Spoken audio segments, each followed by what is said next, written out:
Përshëndetje të nderuar zonja dhe zotrim, përshëndetje të dashur miq, ja ku po ritakohemi sërish me mua Tirona Lili në kanalin Monitor TV për të sjellur pranë jush ngjarjet më të fundit të lajmet, analizat dhe pikpyetjet që po ndodhin në jetën e VIP-ave shqiptare dhe pikërisht do të flasim për çiftin i cili ka qenë më i klikuari, më i ndjekuri dhe më i komentuari i vitit 2025, sidomos të verës së vitit 2025.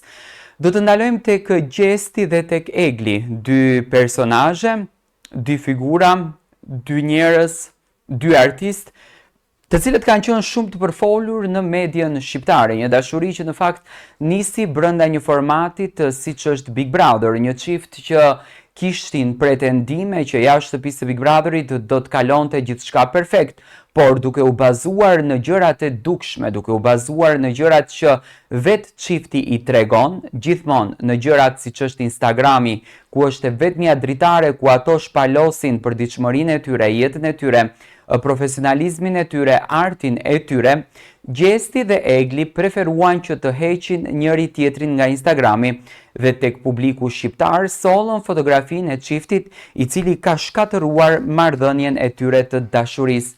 Por, siç duket, nuk është i vetmi ky problemi që e ndjekën çiftin Egli dhe Gjesti. Xhelozia, inati, urrejtja edhe mlefi ka qenë shumë i madh kundër drejt këtij çifti, sidomos kundër drejt Egli Tako, e cila në shumicën e rasteve është gjykuar si një artiste jo me vlerë, si një këngëtare jo profesioniste dhe si një vajzë e cila po mundohet të bëjë gjithçka vetëm për të ashtu quajturën vëmendjen. Por, fansat nuk do të thotë që pa marrë parasysh se çfarë do të flitet e do të thuhet, nuk do të jenë besnik drejt këtij çiftit. Gjesti, edhe pse nuk është fare aktiv në Instagramin e tij, vazhdon të ketë të njëjtin numër të ndjekësve, gjithashtu edhe Egli Tako, me shumë pak aktivitet krahasuar me artistët e tjerë shqiptar, vazhdon të ketë numër të ndjekësve të njëjtë edhe në rritje.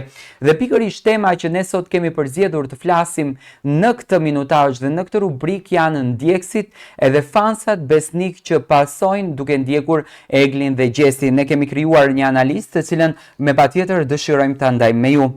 Në skenën shqiptare, ku çdo ditë shohim artistë të rinj që përpiqen të fitojnë vëmendjen e publikut përmes aktivitetit të shpeshtë në rrjetet sociale, dy emra të njohur e të dashur prej vitesh po tregojnë një shembull krejtësisht të ndryshe. Gjesti dhe Egli Tako kanë zgjedhur një rrugë më të heshtur e më të thjeshtë, larg postimeve të shumta, larg ekspozimit të përditshëm dhe larg trendit që ndjek shumica e kolegëve të tyre. Gjesti, një ndër këngëtarët më të komentuar e të ndjekur të skenës shqiptare, ruan ende sot një komunitet të fuqishëm admiruesësh, mbi 575.000 ndjekës në Instagram. Ai mbetet një nga figurat më të dashura për publikun, pavarësisht faktit që pothuajse nuk poston fare. Prej muajsh madje për një kohë profili i tij rrallëherë shfaqet me përditësime të reja, por kjo nuk ka ndikuar as pak në interesin e ndjekësve. Përkundrazi, fansat i kanë qëndruar besnik duke treguar se lidhja e krijuar me artistin nuk është bazuar vetëm tek feedi apo postimet e fundit apo të momentit, por te muzika, kujtimet dhe ndikimi që Gjesti ka patur ndër vite si artist. Do me thënë, tani arsyeja pse Gjesti nuk poston dhe nuk është fare aktiv në Instagramin e tij, mbetet një pikpyetje shumë e madhe.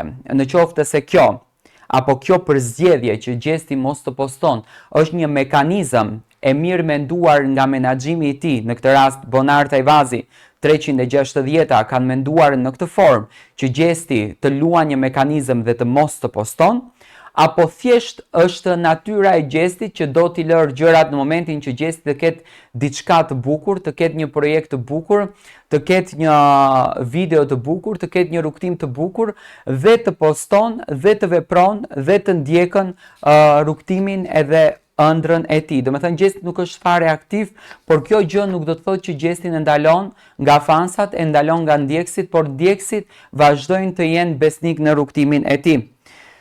E njëjta panoram vërehet edhe tek Egli Tako, e njohur për talentin e saj vokal, për ndjeshmërinë në interpretim, edhe për praninë e ëmbël në skenë. Egli gjithashtu është shumë e përmbajtur në rrjetet sociale. Ajo nuk bën pjesë tek artistët që ndajnë çdo detaj nga jeta private. Nuk e përdor Instagramin si një ditar publik dhe nuk ndjek ritmin e stories të përditshme. Megjithatë, kjo nuk e ka penguar të mbajë një bazë të fortë fansash që vazhdojnë të ndjekin edhe të mbështesin Eglitakon. Edhe në rastin e saj, lidhja me publikun nuk është e varur nga prania e përditshmërinë online, por nga arti i sinqert dhe nga emocionet që ka përcjell me vite Eglitako. Do me thënë, lëvizjet janë të njëjta tek të dy, është shifti që në fakt është përfolur pa fund për to, është komentuar pa fund për to, është kanë ardhur te publiku pa fund, por nuk do të thotë që fansat nuk janë besnik drejt tyre. Kjo është çudi, do me thënë, kjo është befasi. Rallë herë ndodh që një artist mos jetë fare aktiv në rrjetet sociale dhe ndjekësit t'i qëndrojnë besnik dhe ndjekësit ta ndjekin. Gjesti nuk është fare aktiv, ndërsa fansat e tij nuk largohen nga rrugtimi i Gjestit, sepse presin të kuptojnë se çfarë po ndodhen me të. Në çfarë forme 360 do ta sjell Gjestin, çfarë këngë do të publikoj, do me thënë presin publikohet kënga Gasolin, që në fakt ju bën një reklam shumë e madhe në muajin korrik, edhe u tha që Gjesti po bën një bashkëpunim. Më pas, presin të njëjtën gjë nga Eglitako, por ajo që më së shumti fansat e presin dhe e besojnë, në këtë rast është fakti që fansat dyshojnë që Egli dhe Gjesti kanë një marrëdhënie intime të fshehur dhe duan në fakt ta shohin këtë gjë. Për fansat, kjo mungesë aktiviteti shpeshherë është bërë temë diskutimesh. Shumë prej tyre pyesin pse Gjesti nuk publikon më shpesh, pse nuk ndan më shumë nga jeta apo projektet e tij. Do me thënë, Gjesti dhe Egli çuditërisht Instagramet i përdorin vetëm për jetën artistike dhe jo për jetën private, por fansat kanë qejf të shohin dhe jetën private. Dhe nëse kjo qetësi virtuale nuk kupton një periudhë reflektimi apo përgatitje për rikthime të mëdha, e njëjti kuriozitet ekziston edhe për Eglin. Fansat shpesh presin një shenjë, një lajm apo një këngë të re nga një paraqitje që t'i rikthej emocionet e mëparshme. E megjithatë, në vend që të humbasin popularitet, Gjesti dhe Egli duket se kanë fituar edhe më shumë respekt. Në një botë ku të gjithë luftojnë për vëmendje, ata kanë zgjedhur heshtjen dhe qetësinë. Dhe kjo heshtje i ka bërë edhe më interesant Gjestin edhe Eglin. Shumë kush mendon se kur ata të rikthehen me projekte të reja, ndikimi do të jetë më i madh, pikërisht sepse mungesa e tyre ka krijuar pritje dhe nostalgji te publiku. Në thelb, historia e Gjestit dhe Eglit është një dëshmi e qartë se suksesi i vërtet nuk matet me numrin e postimeve, por me fuqinë e lidhjes që artisti në këtë rast ka me publikun. Ata provojnë se muzika nuk është thjesht një trend kalimtar në rrjetet sociale, por një art që mbetet në kujtesë edhe në shpirt. Në fakt, ne do ta presim Gjestin dhe Eglin për lëvizjet e tyre. Shpresoj që Gjesti të bëhet pak më aktiv në rrjetin e tij social Instagram, që dhe fansat të kenë momente më të bukura nga Gjesti, të argëtohen më shumë, të kënaqen më shumë dhe të kalojnë një moment më të bukur, një ambient më të këndshëm, por siç duket Gjesti ka përzgjedhur këtë pikë pyetjen e madhe që nuk don të flet fare. Ne do të takojmë sërish së bashku, ju çfarë duhet të bëni? Më ndiqni me subscribe në kanalin Monitor TV.